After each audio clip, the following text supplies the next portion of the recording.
Can Kyle Crane really return in Dying Light 2? That's a good question that has not been answered till now, but today we'll find an answer for that question. But before we proceed, everyone who thinks Kyle Crane died needs to watch this video. This video explains about the sentient volatile beings, and in the same video I explain how Kyle Crane is one of them. So as per my theory, the ending where Kyle Crane turns into a volatile is actually canon and Kyle Crane never died. Now for people who have not seen this video, I would definitely recommend you to watch the video first, and if you don't want to watch it, just go with the idea of him being a sentient volatile being. Now I'm sure many of you guys will still argue that he died. Well, here's the thing. Since the release of the following DLC, Techland has not yet confirmed the death of Kyle Crane. In fact, in a recent interview when asked if Kyle Crane is alive or not, look what the world director had to say.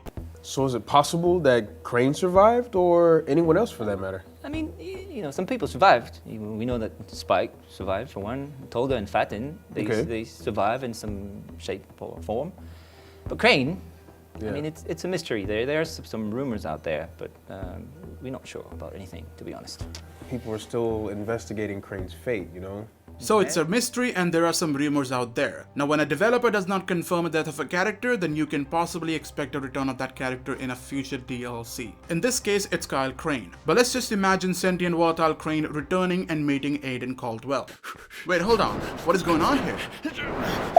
Hey dude, the Titans came in Hero Wars. Uh-oh. Now I'm sure you guys are dying to know what kind of game this is. So today's sponsor, Hero Wars, is a game where everyone can find a character to suit themselves. They got cyborgs, aliens, vampires, and well, even furries won't be disappointed. You see this guy? His name is Chaba. He's an awesome tank who literally eats his enemies. In fact, we even got Celeste, who's a S tier character, and because of that, she can easily switch between DPS dark form and a healer light form, and that makes her very useful in any situation. Well, besides that, she even got a new romantic outfit. Control, my students, control. By the way, you can get this game from the link in the description and you can play it basically anywhere. You can lie down in Subway and play Hero Wars. Studying for college? Nah. Hero Wars. Getting married? Nah. Hero Wars. You get the point, right? Well, that's not it. The game has new titans in the game, and the one I like the most is Kyrus the Titan of Darkness. Not only does he look cool, but he can also devour enemies' vitality and then attack with it. That's pretty cool. Also, there is a cross-server guild versus guild mode available right now, so make sure to check that. By the way, it's very easy to start playing Hero Wars, but assembling a perfect team is an art in itself. Like here we have Mojo the Shaman, who can't heal Darkstar the Elf as good as Grandma Martha can. Also, the Slow Cleaver here makes a great pair with the Swift Isaac. So Hero Wars is a world of 6 unique modes, more than 300 Guild Wars servers, and 100 million players. Yes, you can play solo, but if you want to play with friends, you can do that too. But hold on, I almost forgot. Here's a question for you. Where can you get 30,000 coins, 600 emeralds, and 5 awesome heroes to start dominating in Hero Wars right away? Well, you guessed it right, from the link in the description. So what are you guys are waiting for? Click on the link and play Hero Wars now, and thank you Hero Wars for sponsoring this video. Now back to our Dying Light 2 video with our main question. If Techland in future decides to bring Kyle Crane back, how can they introduce Aiden to Kyle Crane? Well, I have few theories of my own, but I'm gonna only share one for this video. So a little bit of spoilers ahead. At the end of Dying Light 2, when Aiden realizes what kind of monster he has become, he decides to leave the city of Waleedoo. Plus he was there for Mia, who later dies, so he had no other reason to stay there. Now Aiden, Hakon, and Lavon all are out on a journey, traveling far from these people from the city of Waleedoo. So while they are traveling, they meet a bunch of hunters on the way. Yes, there are hunters in the game, and it was confirmed after the release of Chapter 2. Shenshu is also a hunter, and she talks about a group of factions somewhere out there hunting different mutations of zombies. These factions consist of pilgrims and hunters. Together they both form a faction called Havens. By the way, it was even confirmed by the world director of Dying Light 2 during a Q&A session on Dying to Know episode. So yeah, in the story, Aiden would meet these people and he will talk about Shenzhou and also talks about his own journey as a pilgrim. Now after having a conversation, these hunters will bring Aiden, Lawan, and Hakon to their city where the Haven faction has the control. So yeah, that's how the story would progress, and that's how Aiden arrives in this new place. Also in the new place, we'll meet many new characters and obviously we'll help them fight few infected together. Also, just like every other story, we'll meet someone from that location who will become our companion, which means he'll be our good friend, someone we can trust easily. Now while Aiden is spending his time helping people, there will be a moment where the infection will take over his body and he will become the monster he always feared. In this form, he will kill many innocent survivors. This would obviously make the Havens hunt for Aiden because of him being an infected infected being and obviously for his actions. So basically Aiden will have no other option but to leave that place, but while leaving his friend would tell him a secret. He will tell him about a place rumored to have sentient beings. His friend believes Aiden is also one of the sentient beings and would go on to tell him about how these people can control the infection and live a normal life. So if Aiden wants to learn how to control his infection so he doesn't kill any more innocent people, he would have to go and meet these sentient beings. Now this is where the actual story starts. Aiden goes on a search for this mysterious rumored place that has these sentient beings. During his search, he would come across Haran, a place that has been abandoned for years. The Ground Zero, the place where all of this began. Aiden, without any second thought, went inside Haran. The place was totally empty. There was no sign of human life. The place was filled with infected. Mutations like never seen before. There were zombies that could glide from one building to another. Zombies that would stick to the ceiling and would create this plague nest. Zombies that would hide inside the mud to stay safe from the UV lights, but if you get any closer to them, it can grab your leg and pull you down while other infected come after you. Aiden, even after all this, somehow managed to find a safe house with a working UV light, but nobody was living inside it. They waited, but nobody showed up. So finally, Aiden, Lawan and Hakon went to sleep so they could continue their search the next day. But during the night, they heard this unearthly scream, someone crying in pain and a growl that has been never heard before.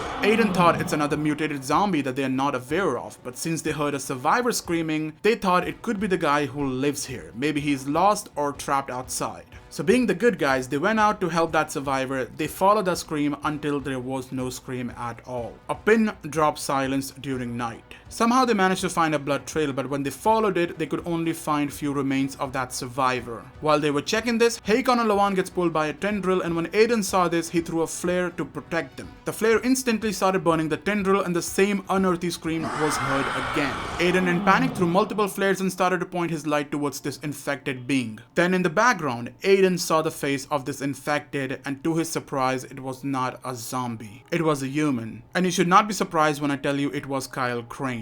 And guys, that's how Aiden and Kyle Crane would meet. Now I know some of you guys will say, why would I make Kyle Crane the bad guy? Well, when did I? Because who said Kyle Crane killed that survivor? Maybe it was his friend, and when he heard the scream, he came running to help him. But hey, that's where the story gets interesting. Aiden does not know that. He thinks Kyle Crane killed that survivor. So this can be a great setup for a future DLC story when the devs think of bringing Kyle Crane back. I mean, we will see a fight between Aiden and Crane in their human as well as zombie form, so that will be so amazing. But here's a twist. The main boss, the main villain of the story would be another sentient being who will be revealed later in the story. So yeah, they both end up working together to fight this final threat. And yeah, that was basically my theory. Let me know in the comments what you guys think about this idea. I feel like this kind of story would be really interesting and people are surely gonna love this. But hey, then again, I don't work for Techland unless they hire me to write the story, because I'm down to share these amazing story ideas with them. Anyways, let me know your thoughts on this theory in the comments below, and don't forget to download Hero Wars from the link in the description.